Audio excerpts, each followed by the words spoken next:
ನಮಸ್ತೆ ಸ್ನೇಹಿತರೆ, ಇವತ್ತಿನ ಒಂದು ತರಗತಿಗೆ ಸ್ವಾಗತವನ್ನ ಬಯಸ್ತಾ ಇದ್ದೇನೆ. ಈಗಾಗಲೇ ನಿಮ್ಗೆ ಗೊತ್ತಿದೆ, 15ನೇ ತಾರೀಕು ಅಂದ್ರೆ ಹೋದ ತಿಂಗಳು ಏಪ್ರಿಲ್ 4ರಿಂದ ಪಿಡಿಒ ಅಪ್ಲಿಕೇಶನ್ ಅನ್ನುವಂಥದ್ದು ಪ್ರಾರಂಭ ಆಗಿದೆ.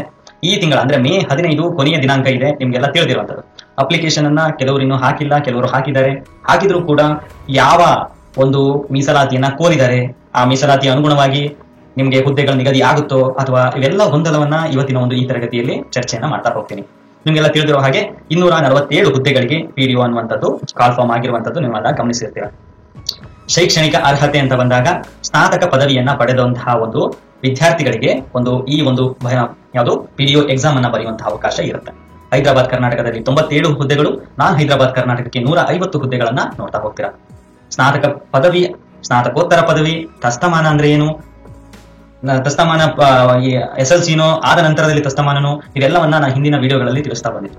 ಅದು ಕೂಡ ಕೆಲವರಿಗೆ ಕನ್ಫ್ಯೂಷನ್ ಇರುತ್ತೆ. ಅದಕ್ಕೋಸ್ಕರ ನಾನು ಹೇಳ್ತಾ ಇರ್ತೀನಿ, ಸ್ನಾತಕ ಪದವಿ, ಸ್ನಾತಕೋತ್ತರ ಪದವಿ ಎರಡು ವ್ಯತ್ಯಾಸಗಳಿದೆ. ಸ್ನಾತಕ ಪದವಿ ಅಂದ್ರೆ ನೀವೆಲ್ಲ ಬ್ಯಾಚುಲರ್ ಡಿಗ್ರಿಗಳನ್ನ ಪಡೆದಿರ್ತೀರಾ. ನೀವು BA, BSc, BCom, BBA, BBM ಇವೆಲ್ಲ ಸ್ನಾತಕ ಪದವಿಗಳಾಗುತ್ತೆ. ಸ್ನಾತಕೋತ್ತರ ಪದವಿ ಅಂದ್ರೆ ನೀವು ಡಿಗ್ರಿಯ ನಂತರದಲ್ಲಿ PG ಪೋಸ್ಟ್ ಗ್ರಾಜುಯೇಷನ್ ಗಳನ್ನ ಮಾಡ್ತಿರಲ್ಲ, ಅದು ಸ್ನಾತಕೋತ್ತರ ಪದವಿಗಳಲ್ಲಿ ಬರುವಂತದ್ದು. ಇದೊಂದು ನಿಮಗೆ ಮಾಹಿತಿ ತಿಳಿದಿರಲಿ. ನಂತರದಲ್ಲಿ ಇದೆಲ್ಲ ಅಪ್ಲಿಕೇಶನ್ ಅಲ್ಲಿ ಹಾಕುವಾಗ ಒಂದು ರಾಜ್ಯ ಪತ್ರದಲ್ಲಿ ಇದೆ, ನೀವು ನೋಡಬಹುದು. 97 ಹುದ್ದೆಗಳು, 150 ನಾನ್ ಹೈದರಾಬಾದ್ ಕರ್ನಾಟಕಕ್ಕೆ ಇರುವಂತದ್ದು. ಹಾಗಾದ್ರೆ ಈ ಒಂದು ವಿಡಿಯೋದಲ್ಲಿ ಏನಿದೆ, ಹಾಗಾದ್ರೆ ಇಲ್ಲಿರುವಂತಹ ಪ್ರಮುಖ ಸವಾಲುಗಳು ಏನೇನು ಸರ್? ಹಾಗಾದ್ರೆ ನಾವು PDO ಎಕ್ಸಾಮ್ ಅನ್ನ ಬರೀತೇವೆ, ಇದಕ್ಕಿರುವಂತಹ ಪ್ರಮುಖ ಸವಾಲುಗಳು ಯಾವ್ಯಾವು ನೋಡಿ. ನಾವು ಹಿಂದೆ ಎಲ್ಲ 2017ರಲ್ಲಿ ಒಂದು PDO ಕಾಲ್ ಫಾರ್ಮ್ ಆಗಿತ್ತು KEA ವತಿಯಿಂದ ಆಗಿತ್ತು. ಈಗ 2024ಕ್ಕೆ KPSC ಅವರು ಮಾಡಿದ್ದಾರೆ. ಈ KPSC ಅವರು ಏನ್ ಮಾಡಿದ್ರು, ನಾನು ಹಿಂದಿನ ವಿಡಿಯೋ ತಿಳಿಸಿದ ಹಾಗೆ ಒಂದು ಪಠ್ಯಕ್ರಮವನ್ನ ಗ್ರೂಪ್ ಸಿ ಸಿಲೆಬಸ್ ಅನ್ನ ಹಾಕಿರುವಂತದ್ದು ನೋಡ್ತಾ ಇರ್ತಾರೆ. ಹಾಗಾಗಿ ಪಠ್ಯಕ್ರಮ ಯಾವಾಗ ಬದಲಾವಣೆ ಆಯ್ತೋ, ಇಲ್ಲಿ ಗ್ರೂಪ್ ಸಿ ಬರೆಯುವಂತಹ ಹುದ್ದೆಗಳಿಗೆ ಟ್ರೈ ಮಾಡ್ತಾ ಇರುವಂತಹ ಆಕಾಂಕ್ಷಿಗಳಿಗೆ ಒಂದು ರೊಟ್ಟಿ ಮೇಲೆ ತುಪ್ಪ ಬಿದ್ದಂಗೆ ಆಯ್ತು.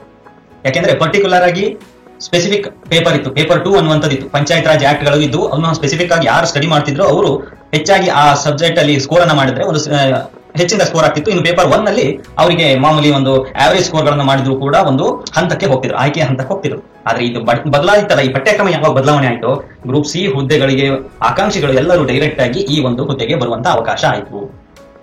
ಹಾಗಾಗಿ ಇದು ಒಂದು ಪ್ರಮುಖ ಒಂದು ಸವಾಲಾಗಿ ನಮಗೆ ಬಂದಿರುವಂತದ್ದು. ಇನ್ನು ನಂತರದಲ್ಲಿ ವಿಳಂಬದ ನೇಮಕಾತಿ ನೋಡಿ, 2017ರಲ್ಲಿ ನೇಮಕಾತಿ ಆಯ್ತು. ಇಲ್ಲಿ 17ರಿಂದ 24ರವರೆಗೂ ಕೂಡ ನೇಮಕಾತಿ ಇಲ್ಲ. ಸುಮಾರು 7 ವರ್ಷಗಳ ಒಂದು ದೀರ್ಘ ಕಾಲಾವಧಿಯನ್ನ ತೆಗೆದುಕೊಂಡಿರುವಂತದ್ದು. ಇದು ಕೂಡ 2017ರಿಂದ ಓದ್ತಾ ಇರುವಂತಹ PDO ಆಕಾಂಕ್ಷಿಗಳಿಗೆ ಒಂದು ಪ್ರಮುಖ ಕಠಿಣ ಸವಾಲಾಗಿರುವಂತದ್ದು ನಾವು ನೋಡ್ತಾ ಬರ್ತೇವೆ. 7 ವರ್ಷದಿಂದ ಕೆಲವು ಬಾರಿ ಸ್ಟಡಿಗಳನ್ನ ಕಂಟಿನ್ಯೂ ಮಾಡಿರ್ತೀರಾ, ಕೆಲವು ಬಾರಿ ಡಿಪ್ರೆಷನ್ಗೆ ಒಳಗಾಗಿ ಕಂಟಿನ್ಯೂ ಮಾಡದೇ ಇರುವಂತದ್ದು. ಹೀಗೆ ಹಲವು ಹಂತಗಳನ್ನ ನೀವು ಕಠಿಣ ಸವಾಲಾಗಿ ಎದುರಿಸಿರ್ತೀರಾ ಈ 7 ವರ್ಷದ ಅವಧಿಯಲ್ಲಿ. ಇನ್ನು ಗ್ರೂಪ್ ಸಿ ಸಿಲೆಬಸ್ ನಿಮಗೆ ಬಂದಿರುವಂತದ್ದು ಮೂರನೇ ಒಂದು ಕಠಿಣ ಸವಾಲಾಗಿ. ಹುದ್ದೆಗಳನ್ನ ಆಯ್ಕೆ ಮಾಡಿಕೊಳ್ಳುವಾಗ ಸ್ಪೆಸಿಫಿಕ್ ಪೇಪರ್ ಅಂತ ಬಂದ್ರೆ ಅಲ್ಲಿ ಬರೆಯುವಂತಹ ಹುದ್ದೆಗಳ ಆಕಾಂಕ್ಷಿಗಳ ಒಂದು ಸಂಖ್ಯೆ ಕಡಿಮೆ ಆಗುತ್ತೆ. ಸ್ಪೆಸಿಫಿಕ್ ಪೇಪರ್ ಗಳನ್ನ ದೀರ್ಘವಾಗಿ ಸ್ಟಡಿ ಮಾಡಿದವರು ಮಾತ್ರ ಈ ಒಂದು ಹುದ್ದೆಗಳಿಗೆ ಆಯ್ಕೆಯಾಗುವಂತಹ ಒಂದು ಪ್ರಯತ್ನವನ್ನ ಮಾಡ್ತಾರೆ.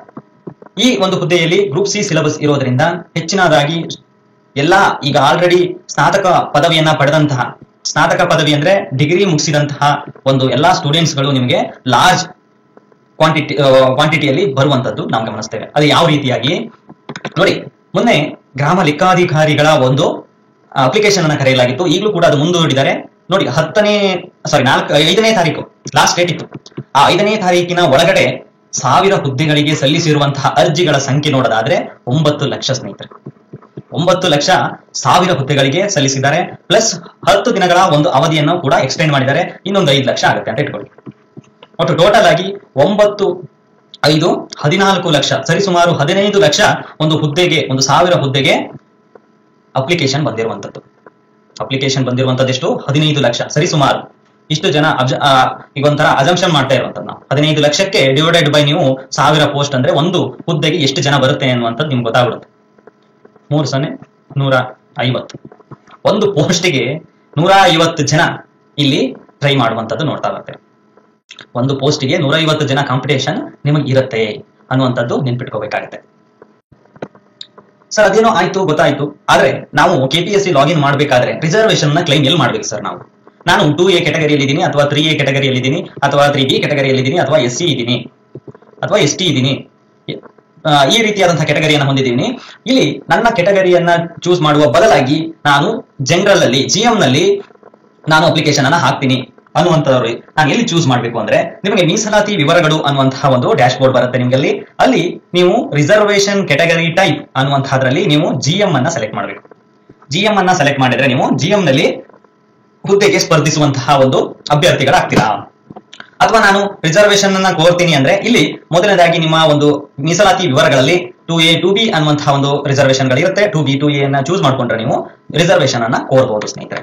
ಇದಿಷ್ಟು ನಿಮಗೆ ತಿಳಿದಿರುವಂತಹ ಮಾಹಿತಿ. ಇಲ್ಲಿ ನಾವು ಕಳೆದ ಒಂದು ನೇಮಕಾತಿಯನ್ನ ಕೆಇದವರು ನಡೆಸಿದಂತಹ ನೇಮಕಾತಿಯಲ್ಲಿ ಯಾವುದು ವಿಲೇಜ್ ಅಡ್ಮಿನಿಸ್ಟ್ರೇಟಿವ್ ಆಫೀಸರ್ VAO ಒಂದು ಜಿಲ್ಲಾವಾರು ಹುದ್ದೆ ವಿಂಗಡಣೆಯನ್ನ ಮಾಡಿದ್ರು. ನೀವೆಲ್ಲ ಗಮನಿಸಿದ್ದೀರಾ. ತುಮಕೂರು ಜಿಲ್ಲೆಗೆ ಅತಿ ಹೆಚ್ಚು 73 ಪೋಸ್ಟ್ಗಳಿದೆ. ಅತಿ ಕಡಿಮೆ ಇರುವಂತದ್ದು ಬಳ್ಳಾರಿಗೆ. ಇದೆಲ್ಲವನ್ನ ನಾನು ಹಿಂದಿನ ವಿಡಿಯೋದಲ್ಲಿ ತಿಳಿಸ್ತಾ ಬಂದಿದ್ದೇನೆ. ಇಲ್ಲಿ PDOಗೆ 247 ಹುದ್ದೆಗೆ ಯಾವುದೇ ರೀತಿಯಾದಂತಹ ಒಂದು ಜಿಲ್ಲಾವಾರು ಹುದ್ದೆಗಳ ಒಂದು ವಿಂಗಡಣೆಯನ್ನ ಮಾಡಿಲ್ಲ. ನಂತರದಲ್ಲಿ ಮಾಡ್ತಾರೆ ಅವರು ಒಂದು ರೋಸ್ಟರ್ ಮಾದರಿಯ ಮೂಲಕವಾಗಿ ನಾವು ಹುದ್ದೆಗಳ ನೇಮಕಾತಿಯನ್ನ ಮಾಡ್ಕೊಂತೀವಿ ಅನ್ನುವಂಥದ್ದು ತಿಳಿಸಿದ್ದಾರೆ. ಹಾಗಾಗಿ ಎಲ್ಲೆಲ್ಲೂ ಖಾಲಿಗಳಿರುತ್ತೋ ಅಲ್ಲಲ್ಲಿ ಹಾಕುವಂತಹ ಪ್ರಯತ್ನವನ್ನ ನಂತರ ಮಾಡ್ತಾರೆ ಅವರು. ಇಲ್ಲಿ ಬಹಳ ಮುಖ್ಯವಾಗಿ ನಾವು ಗಮನಿಸಬೇಕಾದಂತಹ ವಿಚಾರ ಏನಿದೆ, ಒಂದು ನೇಮಕಾತಿ ಪ್ರಕ್ರಿಯೆಯಲ್ಲಿ ಒಂದು ಹುದ್ದೆಗಳ ವರ್ಗೀಕರಣವನ್ನ ಮಾಡಿದ್ದಾರೆ ಸ್ನೇಹಿತರೆ. ಯಾವ ಹುದ್ದೆಗಳು ಯಾವ ಪಂಗಡಕ್ಕೆ ಯಾವ ವರ್ಗಗಳಿಗೆ ಮೀಸಲಾತಿಯನ್ನ ಕೋರಿದ್ದಾರೆ ಅನ್ನುವಂಥದ್ದು ನೋಡೋದಾದ್ರೆ ಇಲ್ಲಿ ಮೊದಲನೇದಾಗಿ ನಾವು 247 ಹುದ್ದೆಗಳಲ್ಲಿ ಕನ್ನಡ ಮಾಧ್ಯಮಕ್ಕೆ ಕೇವಲ 9 ಪೋಸ್ಟ್ಗಳು ಇರುವಂತದ್ದು. ಅದನ್ನು ತಿಳಿಸ್ತೀನಿ ನಾನು. ಗ್ರಾಮೀಣ ಒಂದು ಅಭ್ಯರ್ಥಿಗಳಿಗೆ 65 ಪೋಸ್ಟ್ ಇದೆ. ಅದನ್ನ ನೋಡ್ತಾ ಹೋಗೋಣ ಹೇಗೆ ಅಂತ.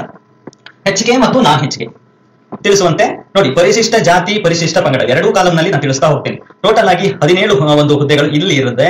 ಯಾವುದು HKದಲ್ಲಿದೆ. ಇಲ್ಲಿ 26 ಹುದ್ದೆಗಳು ಇರುವಂತದ್ದು.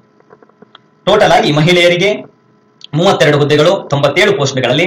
ಇಲ್ಲಿ ಮಹಿಳೆಯರಿಗೆ 51 ಹುದ್ದೆಗಳನ್ನ ಗಮನಿಸ್ತಾ ಹೋಗ್ತೀರಾ. ಇಲ್ಲಿ ಏನು ವ್ಯತ್ಯಾಸಗಳು ಏನಿದೆ ನೋಡಿ, ಒಂದು ಉದಾಹರಣೆಯನ್ನ ನಿಮ್ಗೆ ಹೇಳ್ತಾ ಹೋಗ್ತೀನಿ. ಪ್ರವರ್ಗ 2A ಕೆಟಗರಿಗೆ ಇತರೆ ವರ್ಗದಿಂದ 2 ಹುದ್ದೆಗಳನ್ನ, ಹಾಗೆ ಮಹಿಳೆಯರಿಗೆ 6 ಹುದ್ದೆಗಳನ್ನ, ಹಾಗೆ ಗ್ರಾಮೀಣ ಅಭ್ಯರ್ಥಿಗಳಿಗೆ ನಾನು ತಿಳಿಸಿದ್ದೀನಿ 4 ಹುದ್ದೆ ನೆನ್ಪಿಟ್ಕೊಳ್ಳಿ. ಇಲ್ಲಿ +4 ಗ್ರಾಮೀಣ ಅಂತ ಬರ್ಬಿಡ್ತೀನಿ ಯಾವುದು HKದಲ್ಲಿ. ಹಾಗೆಯೇ ಕನ್ನಡ ಅಭ್ಯರ್ಥಿಗಳಿಗೆ 1 ಹುದ್ದೆಗಳನ್ನ ನೀಡಿದೆ. ಕನ್ನಡ ಅಭ್ಯರ್ಥಿಗೆ 1 ಹುದ್ದೆ. ಮತ್ತೆ ಯಾವುದೇ ಒಂದು ಕೆಟಗರಿಗೆ ನೋಡಿ, ಪರಿಶಿಷ್ಟ ಜಾತಿ ಮತ್ತು 2A ಕೆಟಗರಿಗೆ ಕನ್ನಡ ಅಭ್ಯರ್ಥಿಗಳನ್ನ ಕೊಟ್ಟಿದೆ 1 ಪೋಸ್ಟ್ ಬಿಟ್ರೆ ಮತ್ತೆ ಯಾವ ಕೆಟಗರಿಗೂ ಕೂಡ ಕೊಟ್ಟಿಲ್ಲ, GM ನ ಹೊರತುಪಡಿಸಿ. ಇಲ್ಲೂ ಹಾಗೆ ನೋಡಿ, ಪರಿಶಿಷ್ಟ ಜಾತಿ ಮತ್ತು 2Aದವರಿಗೆ 1 ಪೋಸ್ಟ್ ಗಳನ್ನ ಕೊಟ್ಟಿದೆ ಹೊರತು ಕನ್ನಡ ಮಾಧ್ಯಮಕ್ಕೆ ಸಾಮಾನ್ಯ ಅಭ್ಯರ್ಥಿಯನ್ನ ಹೊರತುಪಡಿಸಿ ಮತ್ತೆ ಯಾವುದೇ ಒಂದು ಪಂಗಡದವರಿಗೂ ಕನ್ನಡದಲ್ಲಿ ಮೀಸಲಾತಿ ಕೊಟ್ಟಿಲ್ಲ. ನೆನ್ಪಿಟ್ಕೋಬೇಕಾಗುತ್ತೆ. ಇದನ್ನೆಲ್ಲ ನೋಡ್ಕೊಂಡು ನೀವು ಅಪ್ಲಿಕೇಶನ್ ಅನ್ನ ಹಾಕ್ಬೇಕು ಸ್ನೇಹಿತರೆ. ಸುಮ್ಮನೆ ನಾನು ಕೆಟಗರಿ ವೈಸ್ ಅಪ್ಲೈ ಮಾಡ್ತೀನಿ, ಕನ್ನಡ ಮಾಧ್ಯಮ ನಂದಿದೆ, ಗ್ರಾಮೀಣ ಅಭ್ಯರ್ಥಿ ಇದೆ, ಪ್ರವರ್ಗ 1ರಲ್ಲಿ ನಾನು ಬರ್ತೀನಿ ಅಂತ ಹೇಳಿ ನೀವು ಕನ್ನಡ ಮಾಧ್ಯಮವನ್ನು ಕೊಟ್ರೆ ಅಲ್ಲಿ ಅಪ್ಲಿಕೇಶನ್ ಅಲ್ಲಿ ನಿಮ್ ಕನ್ನಡ ಮಾಧ್ಯಮದ ರಿಸರ್ವೇಶನ್ ಇರೋದಿಲ್ಲ. ಸುಮ್ಮನೆ ವೇಸ್ಟ್ ಆಗುತ್ತೆ. ಇವನ್ನೆಲ್ಲ ಸ್ವಲ್ಪ ಯೋಚನೆ ಮಾಡಿ ನೀವು ಅಪ್ಲಿಕೇಶನ್ ಹಾಕ್ಬೇಕಾಗತ್ತೆ. ಜೊತೆಗೆ ನೋಡಿ, ಕನ್ನಡ ಮಾಧ್ಯಮಕ್ಕೆ ಸಾಮಾನ್ಯ GM ನಲ್ಲಿ 3 ಪೋಸ್ಟ್ ಇದೆ. ಇಲ್ಲಿ 2 ಪೋಸ್ಟ್ ಇದೆ ಕನ್ನಡ ಮಾಧ್ಯಮಕ್ಕೆ. ಒಟ್ಟು 5 ಪೋಸ್ಟ್ ಕನ್ನಡ ಮಾಧ್ಯಮಕ್ಕೆ ಇರುವಂತದ್ದು. 5 ಪೋಸ್ಟ್ಗಳು ಕನ್ನಡ ಮಾಧ್ಯಮಕ್ಕೆ ಇಲ್ಲಿ ಇರುವಂತದ್ದು ನೋಡ್ತೀರಾ ನಾವು.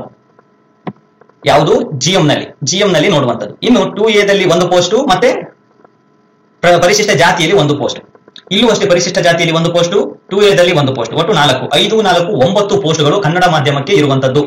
9 ಪೋಸ್ಟ್ಗಳು ಕನ್ನಡ ಮಾಧ್ಯಮ. ಇನ್ನು ಗ್ರಾಮೀಣ ಅಭ್ಯರ್ಥಿಗೆ ಇಲ್ಲೇ ನಿಮಗೆ ತಿಳಿಸುತ್ತೆ ಇಲ್ಲಿರುವಂತದ್ದು. ಇದನ್ನ ಸ್ವಲ್ಪ ರಿಮೂವ್ ಮಾಡಿ ತೋರಿಸ್ಬಿಡ್ತೇನೆ. ಇಲ್ಲಿ ನೋಡಿ, ಇಲ್ಲಿ ಗ್ರಾಮೀಣ ಅಭ್ಯರ್ಥಿಗೆ ಟೋಟಲ್ ಇರುವಂತಹ ಪೋಸ್ಟ್ಗಳು 25. ಇಲ್ಲಿ ಗ್ರಾಮೀಣ ಅಭ್ಯರ್ಥಿಗೆ ಇರುವಂತಹ ಟೋಟಲ್ ಪೋಸ್ಟ್ಗಳು 40. ಒಟ್ಟು 65 ಪೋಸ್ಟ್ಗಳು ಗ್ರಾಮೀಣ ಅಭ್ಯರ್ಥಿಗಳಿಗೆ ಇರುವಂತದ್ದು. HK ನಾನ್ HK. ಇದರಲ್ಲಿ ಪರಿಶಿಷ್ಟ ಜಾತಿದೊಂದು ನಾನು ತಿಳಿಸ್ತಾ ಹೋಗ್ತೇನೆ. ಗ್ರಾಮೀಣ ಅಭ್ಯರ್ಥಿಗೆ ಪರಿಶಿಷ್ಟ ಜಾತಿ ಅಪ್ಲೈ ಮಾಡಿದ್ರೆ ನೀವು 4 ಪೋಸ್ಟ್ಗಳು ಸಿಗುತ್ತೆ ಸ್ನೇಹಿತರೆ. ಜೊತೆಗೆ ಕನ್ನಡ ಮಾಧ್ಯಮನು ನಿಮ್ಗೆ ಆಡ್ ಆಗುತ್ತೆ. ಒಟ್ಟು 5 ಪೋಸ್ಟ್ಗಳಲ್ಲಿ ನೀವು ಕನ್ನಡ ಅಭ್ಯರ್ಥಿ ಮತ್ತು ಗ್ರಾಮೀಣಕ್ಕೆ ಸಲ್ಲಿಸ್ತೀರಾ HKದಲ್ಲಿ. ಇಲ್ಲೂ ಅಷ್ಟೇ 2A ಕೆಟಗರಿಯಲ್ಲಿ ನೀವು ಗ್ರಾಮೀಣ ಅಭ್ಯರ್ಥಿಗೆ ಸಂಬಂಧಿಸಿದಂತೆ 5 ಪೋಸ್ಟ್ಗಳಿದೆ, ಕನ್ನಡ ಮಾಧ್ಯಮಕ್ಕೆ 1 ಪೋಸ್ಟ್ಗಳಿದೆ.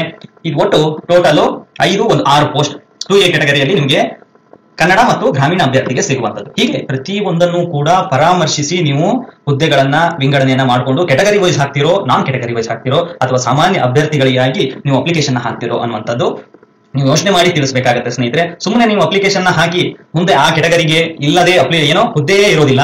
ನಾವು ತಿಳಿಸಿರ್ತಾರೆ, ಮೊದಲನೇದಾಗಿ ತಿಳಿಸಿರ್ತಾರೆ ಸ್ನೇಹಿತರೆ. ನೋಡ್ಕೊಳ್ಳಿ, ಇಲ್ಲಿ ಇದರಲ್ಲಿ ಅಪ್ಲಿಕೇಶನ್ ಇದರಲ್ಲಿ ನಾನು ನಿಮ್ಗೆ ಹಿಂದೆ PDF ಅನ್ನು ಅದನ್ನು ತೋರಿಸ್ಬಿಡ್ತೇನೆ ಸ್ನೇಹಿತರೆ. ಇನ್ನು ಏನ್ ಹೇಳಿದ್ದಾರೆ ನೋಡ್ಕೊಳ್ಳಿ. ಇಲ್ಲಿ ಅಪ್ಲಿಕೇಶನ್ ಅಲ್ಲಿ ನೀವು ಏನಾದ್ರೂ ಮತ್ತೆ ನೀವು ಗೊಂದಲಕ್ಕೆ ಆದ್ರೂ ಕೂಡ ಅವರೊಂದಿಗೆ ನೀವು ಮಾತಾಡೋಕ್ಕೂ ಕೂಡ ಅವಕಾಶ ಇರೋದಿಲ್ಲ.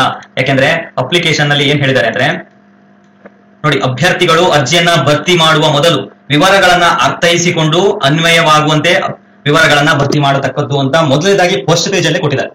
ಸುಮ್ಮನೆ ನೀವು ಅಪ್ಲಿಕೇಶನ್ ಹಾಕುವಾಗ ನಮ್ಗೆ ರಿಸರ್ವೇಶನ್ ಇತ್ತು, ನಂದು ನಾನ್ ಹೆಚ್ಚಿಗೆ ಇತ್ತು, ಇದು ಹೆಚ್ಚಿಗೆ ಕೊಟ್ಟಿಲ್ಲ ಅನ್ನುವಂತಹ ಯಾವುದೇ ಗೊಂದಲ ಇಟ್ಕೊಳಕ್ ಹೋಗಬಾರ್ದು. ಹಾಗಾಗಿ ಅಪ್ಲಿಕೇಶನ್ ಹಾಕುವಾಗ ಸರಿಯಾಗಿ ನೋಡಿ, ಒಂದು ಪರಾಮರ್ಶಿಸಿ, 2 ಸರಿ ಕುತ್ಕೊಂಡು ಯೋಚನೆ ಮಾಡಿ ಅಪ್ಲಿಕೇಶನ್ ಹಾಕಿ ಸ್ನೇಹಿತರೆ.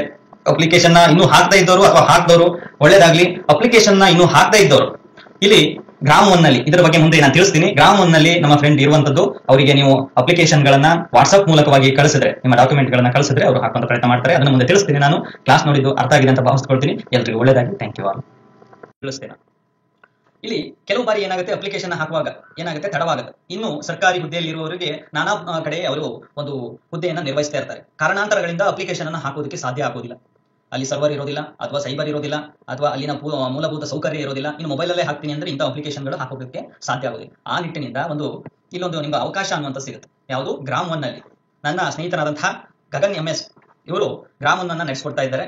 ನಿಮಗೆ ಕಾರಣಾಂತರಗಳಿಂದ ಅಪ್ಲಿಕೇಶನ್ ಇದುವರೆಗೆ ಯಾರು ಹಾಕೋಕ್ಕಾಗಿಲ್ಲ ಅಂತವರು ಅವರಿಗೆ ವಾಟ್ಸ್ಆಪ್ ಮೂಲಕವಾಗಿ ನಿಮ್ಮ ಡಾಕ್ಯುಮೆಂಟ್ ಗಳನ್ನ ಕಳಿಸಿದ್ರೆ, ಅಥವಾ ಇದಕ್ಕೆ ಸಂಬಂಧಪಟ್ಟಂತಹ ಮಾಹಿತಿಗಳನ್ನ ಅವರಿಗೆ ವಾಟ್ಸ್ಆಪ್ ನಲ್ಲಿ ತಿಳಿಸಿದ್ರೆ, ಅವರು ನಿಮ್ಗೆ ಯಾವ್ಯಾವ ಮಾಹಿತಿಗಳು ಬೇಕು ಅನ್ನುವಂಥದ್ದನ್ನು ತಿಳಿಸ್ಕೊಡ್ತಾರೆ. ಈ ಮೂಲಕವಾಗಿ ನೀವು ಈಗ ಹುದ್ದೆಯಲ್ಲಿ ಇರುವವರು ಅಥವಾ ಯಾವುದೋ ಒಂದು ಕೆಲಸ ನಿಮಿತ್ತ ನಿರ್ವಹಿಸ್ತಾ ಇರುವಂತವರು, ಇಂತಹವರು ಇಲ್ಲಿ ಒಂದು ಅಪ್ಲಿಕೇಶನ್ ಅನ್ನ ನೀವು ಅವರಿಗೆ ವಾಟ್ಸ್ಆಪ್ ಮೂಲಕವಾಗಿ ಕಳಿಸಿದ್ರೆ ನಿಮಗೆ ಅಪ್ಲಿಕೇಶನ್ ಅನ್ನ ಹಾಕುವಂತಹ ಪ್ರಯತ್ನವನ್ನ ಅವ್ರು ಮಾಡ್ತಾರೆ.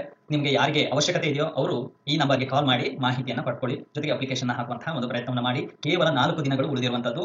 ಅಪ್ಲಿಕೇಶನ್ ಹಾಕಿದ್ದವರು ಒಳ್ಳೇದಾಗ್ಲಿ, ಚೆನ್ನಾಗಿ ಎಕ್ಸಾಮ್ ಅನ್ನ ಮಾಡಿ. ಅಥವಾ ಇನ್ನೂ ಅಪ್ಲಿಕೇಶನ್ ಹಾಕಬೇಕು ಅಂದವರು ಈ ಕೂಡಲೇ ಹಾಕಿ ಅಂತ ಹೇಳ್ತಾ ಇವತ್ತಿನ ತರಗತಿ ಇದಾಗಿತ್ತು ಸ್ನೇಹಿತರೆ. Thank you all.